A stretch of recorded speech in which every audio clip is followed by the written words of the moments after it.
1 week season. Welcome, everybody, to week 15 of Solo Ship. I'm Squirrel Patrol from 444 Football, joined by JM to win from 1 week season. JM, it is week 15, so it's the kickoff of a lot of fantasy football playoffs. We've got like the kickoff of best ball playoffs, the first round of the playoffs, I think, for best ball, but there's also like playoff best ball that's kicking off.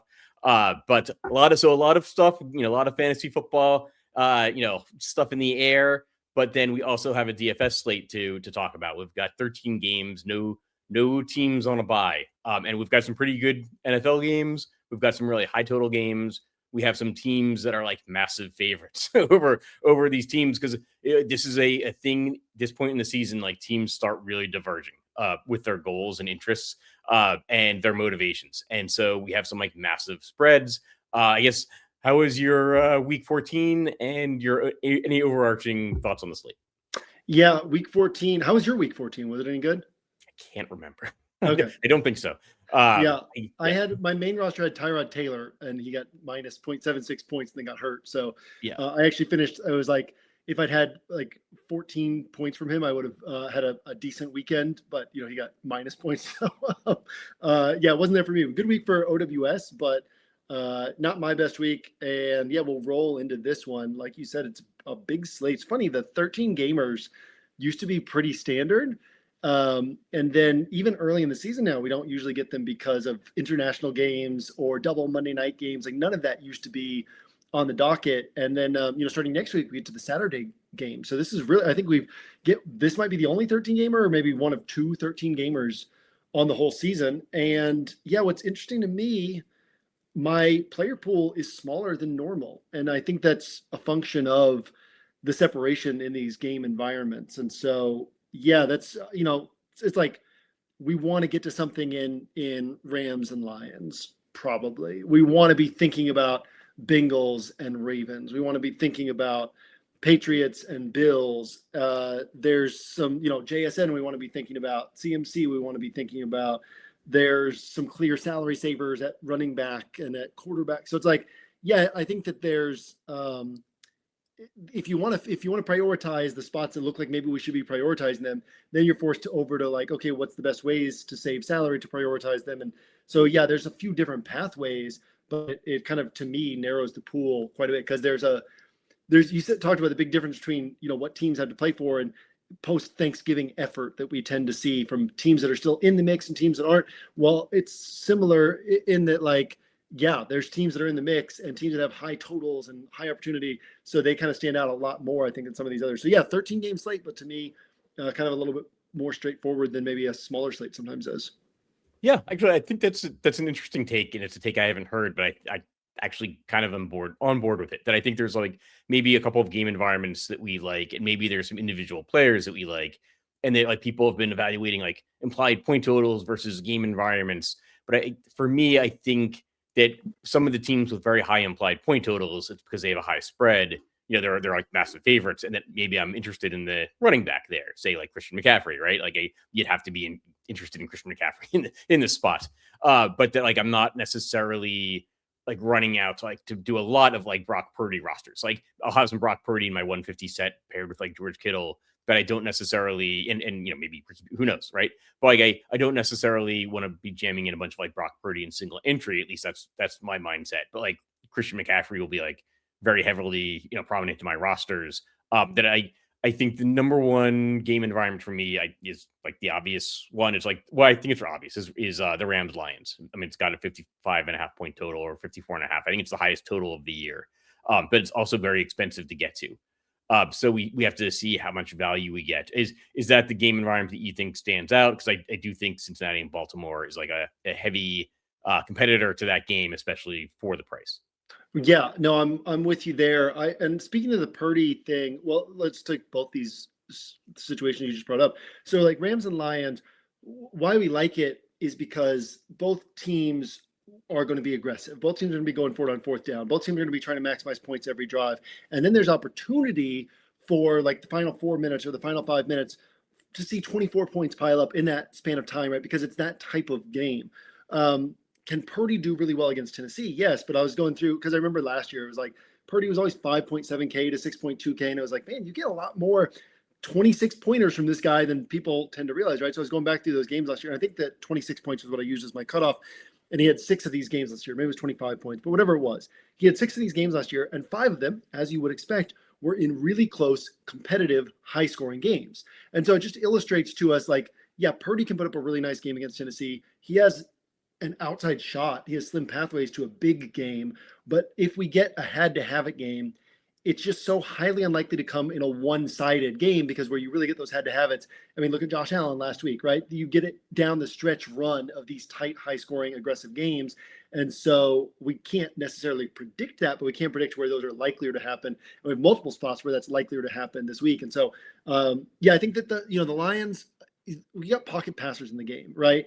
On a week where you have Lamar, you have Josh Allen, you have Mariota, all of them in what should be competitive, higher scoring games, all with rushing equity. And so it's harder for me to get to Goff and Stafford. I don't know if you feel the same way, but these are also narrow offenses, right? We know the ball is going to the running backs, Devontae and Puka. Obviously at the tight ends, fracturing some things on the Rams, but 3 main guys. And then on the Lions, we don't have the split backfield anymore.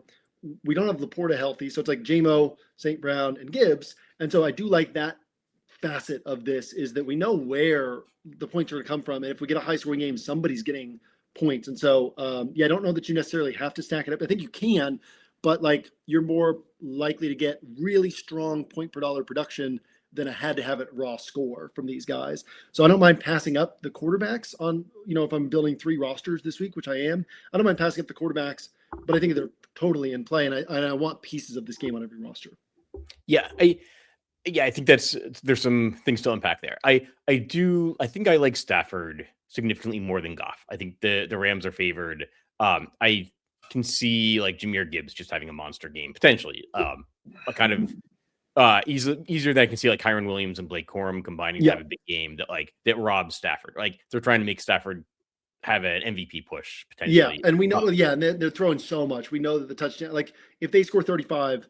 We know that Stafford's probably getting a big chunk of that. If the Lions score 35, we have no idea if Goff is. Yeah, exactly. So I think my favorite player from the Lions side is actually Amon-Ra St. Brown, because the Rams tend to give up receptions. And he's somewhat cheap. I think it's 7,900. Jahmyr Gibbs can obviously break the slate. So I'll obviously have some Gibbs. But I think my favorite player from the game is Puka. I think Devontae Adams is maybe going to get overplayed at this point. And to be clear, I was looking up earlier that Devontae Adams has a better touchdown odds in this game than Jahmyr Gibbs, which I found surprising. Yeah, but like that actually at his price, Devontae Adams needs a touchdown to keep you even. Well, he had a 3 touchdown game this year and got 26 points. Like, yeah, he's not getting the reception. Yeah. He's getting the goal line looks, which is weird for a wide receiver, but he's not getting enough receptions that if he doesn't get multiple touchdowns, like he could not pay off his price tag with a touchdown and he's got like 4 receptions for 40 yards. Like that's probably not enough. Right. But the Puka could get there even without a touchdown. Yeah. I think his receiving yards prop is 99.5. Like he's like 50-50 to get a 3-point bonus for 100 yards. That's going to obviously come with a bunch of receptions. Like, I'd rather find the money for Puka, I think, because Puka can also just get a long touchdown then, in which case he's putting up a score that you need to have. Yeah, I'm with you there. I'm pushing Jamo over Gibbs and St. Brown from a pricing standpoint myself, since the bye. So that's a very clear, again, sometimes we take these arbitrary samples. It's like across your last 7 games because that's what looks good. But it's like since the bye, it was very clearly like the Lions refocused things. Then Dan Campbell took over play calling. Like things have been different, right?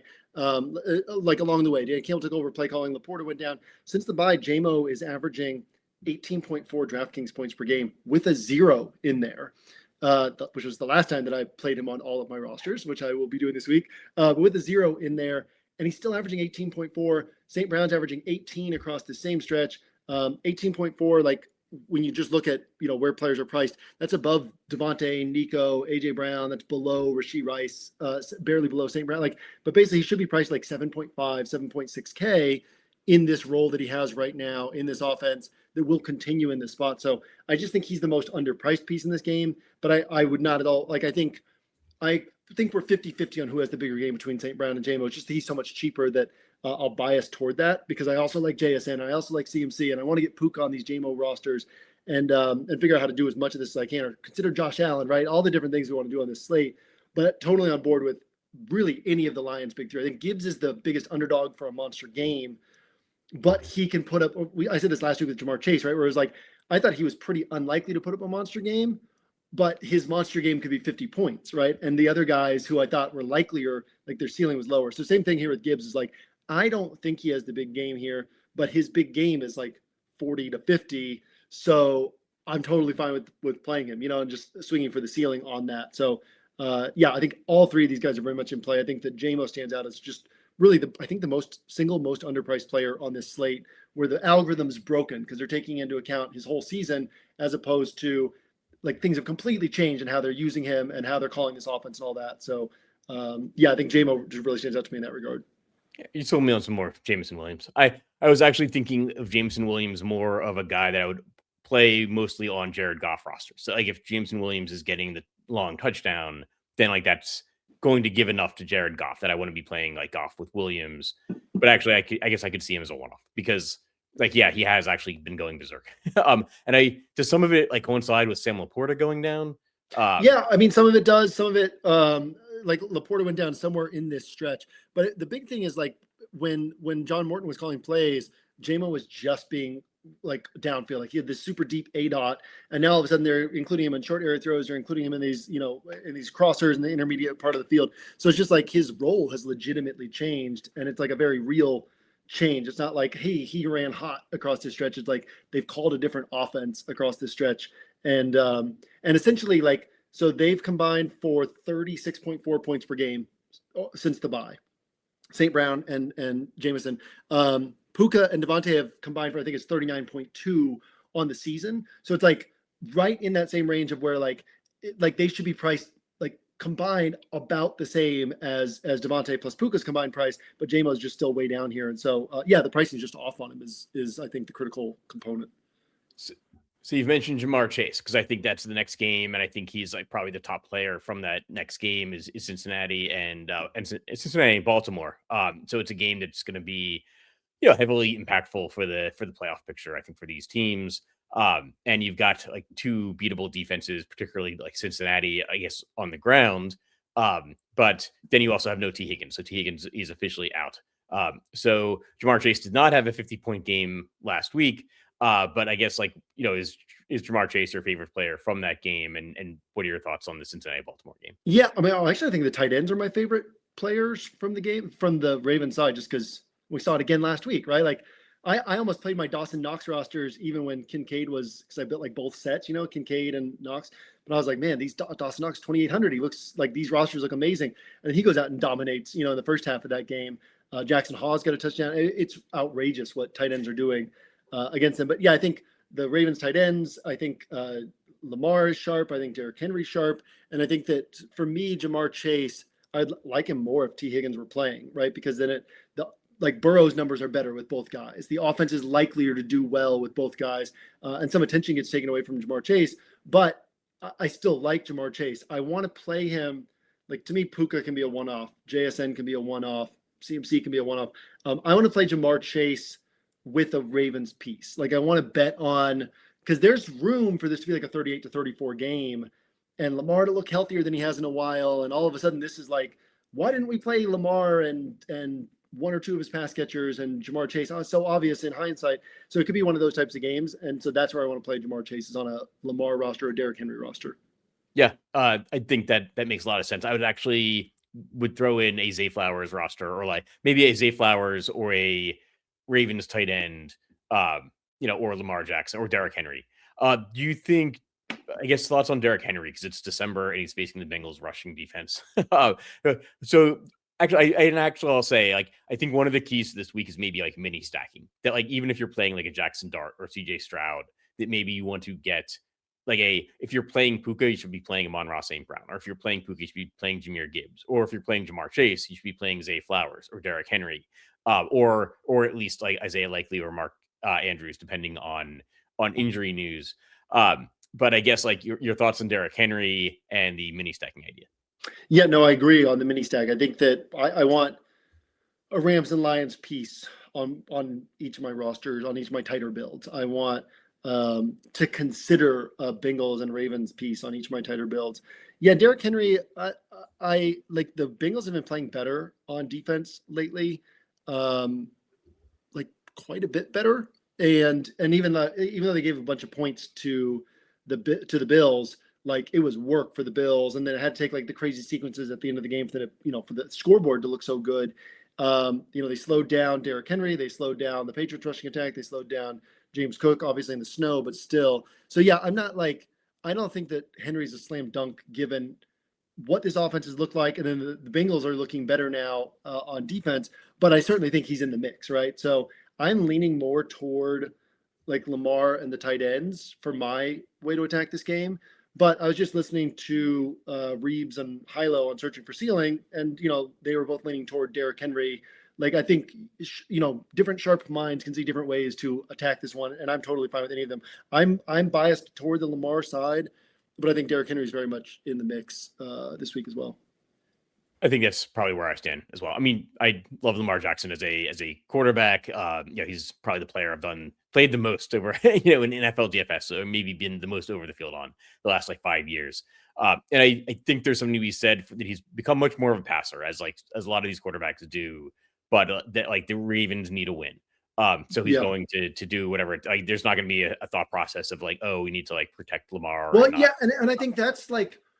So I actually I liked Josh Allen more last week than I do this week because both the Patriots and the Bills are willing to like let a game develop slowly, and so it's harder for it to get pushed, right? Whereas the Bengals have very much been in this mindset of like, we know our defense isn't good, and the way we're going to win is like just score more points. And now what they've shifted to on defense is they're getting super aggressive.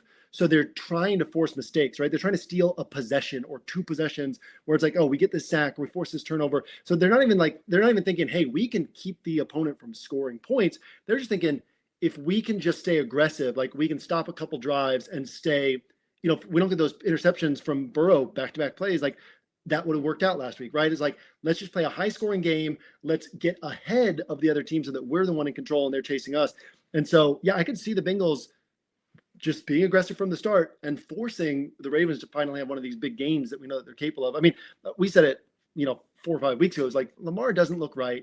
I stopped playing him. The game logs have borne this out. But last week looked his lowest inaccurate throw rate since he came back from injury. His highest rushing output since he came back from injury. And like you said, a game that they have to win with an opponent that's probably going to open things up pretty early and get aggressive. So yeah, I think that this is a spot like I'm more like I've got to get a Lamar Jackson build than I've got to get and this is a weird week for me because I got to reserve my entries when I'm not in state, right? So we were flying back from Oklahoma. We scheduled our flight back on Monday so that I could reserve my entries. But DraftKings is so slow to put things in the lobby that the game changer and like the smaller field power sweep, some of the other things I would have played this week never got posted. Sitting there at the Denver airport, like waiting to reserve, like planes take it off. I'm like, come on. So I've only got 3 face mask rosters. So I can only play 3 rosters this week. And I'm like, well, I probably want to make sure I prioritize at least one Lamar. And that's like a higher priority for me than a Josh Allen, I think, this week because of all these factors. Well, so I guess, yeah, that's the next game I think on the list is the Josh Allen Patriots matchup. I think this one, and we've talked about this actually somewhat this season on the show, is that, the idea of like stackability, like how stack certainty, right? Right. Yeah. That game looks good and it looks like it should be competitive on paper. And obviously Josh Allen can always break a slate, but I think your chances of winning with a Josh Allen or Drake May roster is much less than winning with a Lamar or Matthew Stafford roster. Even like with Stafford, who to put on that roster. With Josh Allen or Drake May, you really don't. That makes that game very difficult to stack. Is that the way you see it? Yeah, I think to me it's Allen plus Kincaid and then no bring back on tighter build, right? And like the larger the tournament field, the more we have to think somebody's going to guess right. Therefore, I have to be the one trying to guess right. So then you just have to have a ton of dead rosters if you're going to bet on this game, and mix and match it a bunch of different ways and hope that you get somebody who hits, assuming that somebody else will get the one that hits. But on like single entry, tighter builds, yeah, I think if you're going to stack, it's Kincaid. You can also viably say Josh Allen just Josh Allen, right? And then you're betting, like, you're not turning the math in your favor as much as I often say, because like you're getting one spot right instead of 2 or 3. But there's a run out where we get Superman Josh Allen. He puts up 37 points, right? And that's like more than Puka, more than more than JSN, more than CMC, more than St. Brown, more than Jamar Chase, right? At like a lower price point. And so you're kind of like, oh, well, like 37 points would help quite a bit, right? So I am thinking about this scenario where the game plays out a certain way, the way that I don't totally expect it to play out. But it's like, well, it can. We get Superman Josh. And I went through, I won't read all the quarterbacks, but like all of his lower end games this year have been against mediocre to bad quarterbacks. And then his blow up games this year, Josh Allen, has been against Lamar Jackson, Joe Burrow, and Baker Mayfield. And then his fourth best game was against Patrick Mahomes, right? So like, yeah, it didn't fit in this neat box with the previous game against New England. You know, he put up 21.4, but there was a lot of mistakes in that game and all that. So like, this is the type of game where he could take over and have a big game. And I want to be thinking about it. But I think that with 3 rosters, like that's probably not where I'm going to end up getting, because I want a Mariota, at minimum 1 Mariota, maybe 2. I want at minimum 1 Lamar roster. And so then it's like, do I squeeze in Josh Allen, or do I go a different direction? Yeah, I think something to think about with Allen is he is the most expensive quarterback by 500 over Stafford. And so that like Josh Allen kind of has to put up the top quarterback exactly. score. But that's also, I don't think Stafford can put up 35 or 37, right? So then it's like, if Allen does it, which he can, like a 37 plus, then, you know, you kind of wish you had it. But I think that's, you have to make that bet, is like, he's putting up that type of game. And I don't even know how to build around it, like you said. Yeah.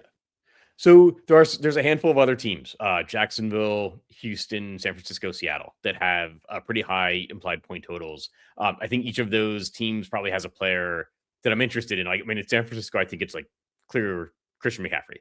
I think for Seattle, it's clear Jackson Smith and Jigba. That now I'll have some like George Kittle, and I'll have some Kenneth Walker probably, like especially if there's no Emmanuel Wilson. To at 4,400 starting for the Packers. I think that like Kenneth Walker is pretty cheap, as is Woody Marks then on Houston. And I think, Nico Collins and CJ Stroud will be under consideration. And then there's like players on Jacksonville as well. So of those like 4 teams that are in like large spread, like these are all 4 teams are heavily favored. Like, do you think you'll be like under or over the field, I guess, on like these key players from those teams? Over. I don't know. I've got 3 rosters, right? I want to I had 5 rosters set aside to choose among. And then I was looking through them and I was like, God, I don't have JSN on any of these, because my only JSN roster that I like so far was a Cam Ward roster, where it was like, I can get JSN and Puka. And it's like, yeah, but I got Cam Ward and his tight ends. And so this morning it was like, oh, I got to have a JSN roster to think about. But like, I want to have a CMC. Like, I'm going to have Puka on every roster, I think. But then I want to have a CMC. I want to have a JSN. Marks, I'll be, on him. I don't know if I'll be overweight the field because he's going to be popular, but like I'll be on Woody Marks in that game. And who was what was the other game? Jacksonville Etienne is like, I think clearly the way to play that one. So like, and that's why I'm saying like my pool is pretty small. We got these like games that I want to get on. Then we've got like these high total teams where it's like, well, clearly these are the best ways to attack these high total teams. And rosters kind of start to build themselves. But yeah, I like with only 3 rosters, I don't even know if I'll get to JSN. I'd like to. Wide receivers deeper than running backs. So I'll definitely have some CMC. I'd like to get to JSN. I'll have some ETN. I'll have some Marks. And that's how I'm going to play these games. There are other ways to play them, but I think these are like a 1 or 2 rungs up the ladder better than the other ways to play these games. I think that I'm actually going to, on my single entry, have a Sam Darnold roster. I like that. Yeah, because AJ Barner is actually well priced. And JSN plus AJ Barner, it's been like 35 to 45 points literally every game. You play them together, and you're getting 3 to 4x every game. And throw Darnold on there. I don't hate that at all. Yeah, I think for his ownership this season, I think Sam Darnold is going to be a quarterback we look back on and go, we should have like played a lot more Sam Darnold, right? Not just like Jackson Smith and Jigba. But I think that's the way to play it is to play Darnold, play some Jackson Smith and Jigba, use a very cheap tight end in AJ Barner that if he gets a touchdown, that's great. And then Darnold is also getting another passing touchdown. And then you don't need a Colts run back at all. So yeah, I kind of keep forgetting of Sam Darnold as a quarterback that I'm high on this week, but I actually think I am. I think it's probably going to work his way onto one of my 6 or so single entry rosters. Yeah, I'm looking at a Mariota roster I built earlier with JSN, and I'm like, I could go Darnold and Barner on this same exact roster as opposed to Mariota and this tight end that I used. So I think that's a really interesting one, because that's why every week, not every week, but a lot of weeks you'll mention like one player that just clicks on a light bulb where it's like, I wasn't thinking about that guy. Yeah, that's a way I should be looking at things. I think Darnold definitely in that bucket of guys that have ceiling and people won't be on. So you actually just mentioned the next game that I want to talk about, because I actually think Washington and the Giants is an interesting game to think of for the price. They're like Jaxson Dart is too cheap. Mariota is maybe a little bit too cheap. I probably prefer the Jaxson Dart side, but I think we'll see higher ownership than Mariota. But the Washington receivers are cheap. Their tight end is now down, so they're going to be starting probably a very cheap tight end in like either John Bates or Ben Sinnott. But that I think you can play kind of stack Jaxson Dart with Wan'Dale Robinson or Theo Johnson, and then maybe use one Washington piece or not, but then maybe stack another one of these Detroit's Rams combinations or Bengals Ravens combinations. And as long as Jaxson Dart gets a rushing touchdown or throws a touchdown pass to Robinson or Theo Johnson, that you're maybe overstacking. You've got the salary to afford the more expensive pieces from one of these higher total games. Yeah, but I guess thoughts on Washington and the Giants. Yeah, I mean, I'm with you. I would push back a little bit on the Dart versus Mariota. And so here's what I'll throw out there for you. Dart, against the Patriots, came off the double concussions. They called 0 run plays. And also, they were down 15 points. They were down 15, 18 points, and they were running the ball. They literally were not trying. They were every play was a run play. They were just protecting Jaxson Dart, right? So his run out is, Reeves said this on Searching for Ceiling, but he's basically Bryce Young as a passer. And so then you need the rushing equity. And if they're not calling the runs, you're just down to scrambles. Whereas Mariota, I ran his numbers on his starts. He's actually a player that the DraftKings pricing algorithm is broken on. And I mean that objectively, in that in his starts, he's averaging 19.6 DraftKings points per game, which you got to get up to Patrick Mahomes before you have a quarterback who's averaging more than that, 6,500. So Lamar is 18.3. So again, 19.6 for Mariota. Lamar is 18.3. Herbert's 19.5. Purdy 17.8. Goff's 18.8. So Mariota should be about 6,200, 6,300, just based on what he's done per game as a starter. And he's in a game against a bad defense with a pretty good sized total that should be pretty evenly matched and back and forth. So, he honestly, he's 5K and should be 6,200 or something. So I like Mariota quite, I think he's behind JMO. He's the second most underpriced player on the slate, where the algorithm is just wrong on him. But no, I do think if I were building 30 rosters, I'd probably have 3 or 4 Dart and 6 or 7 Mariota and just build a bunch around this game. But I definitely am biased toward Mariota in this one because of, just the changes on the Giants primarily. Something I think to think about is that this is a game where both teams are highly incentivized to lose. And that we want to say the players are still going to go on and give it their all. And I think about rumors of the Dolphins offering their coach $100,000 per loss towards the end of the season to solidify their. I mean, also though, you also have coach Dan Quinn's trying to save his job. He's suddenly on the hot seat. Mike Kafka's he's been getting head coaching interviews the last few years. He's trying to show that he's a head coaching candidate. So I do think you have the entire team, whether their efforts there, deep into a post-Thanksgiving game in a lost season, I don't know. But I do think that there's some level of the teams themselves trying to win. I think it's unknowable to know what's going on behind the scenes. True. Yeah. So I think you basically have to just kind of assume, and you're basically picking players for DFS lineups. So you're hoping, that Marcus Mariota is going to try to do well no matter what. Now, obviously, Marcus Mariota is highly incentivized to go out and do everything he can. I do just think about some of the hijinks that have gone on in the past as well. Fair. Yep, absolutely. I'll just touch on a couple of like last games here that we basically have not talked about, like the Chiefs or the Chiefs, Chargers, Eagles, and Raiders, and then actually like the Eagles, another team that has like a somewhat decent implied point total. Any interest there? I'll say that I don't really have interest like in those teams or games. But any thoughts that you have on that? Well, for me, it's only like fear-based interest in AJ Brown of like he's 6,800.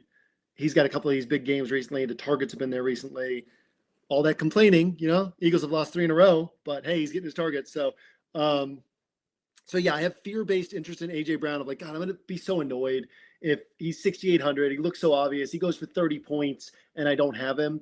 But outside of that, and then if I have, fear-based interest in him, then that also brings me over to Devontae Smith of like, well, if AJ Brown can hit, Devontae Smith can as well. So those two guys are in consideration. And that's it from these games.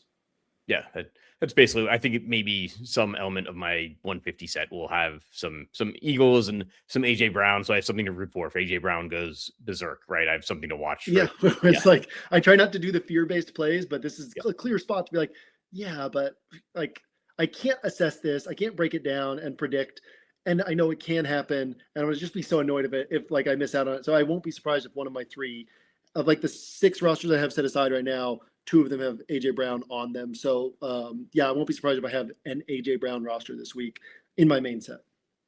Any final closing thoughts on the week?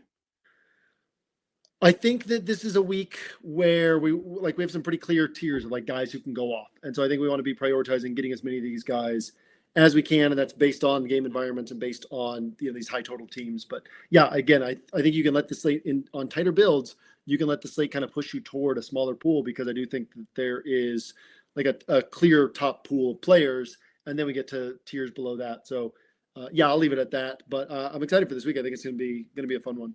Yeah, I think it's a good slate. I guess the last big slate of the year, because we've got some Saturday slates coming up, some Christmas slates with multiple games. So the NFL likes to take over the whole holiday season as the years go on. But that'll do it for this week. Thanks everybody for tuning in. We hope to see you at the top of the leaderboards, and we will catch you next week.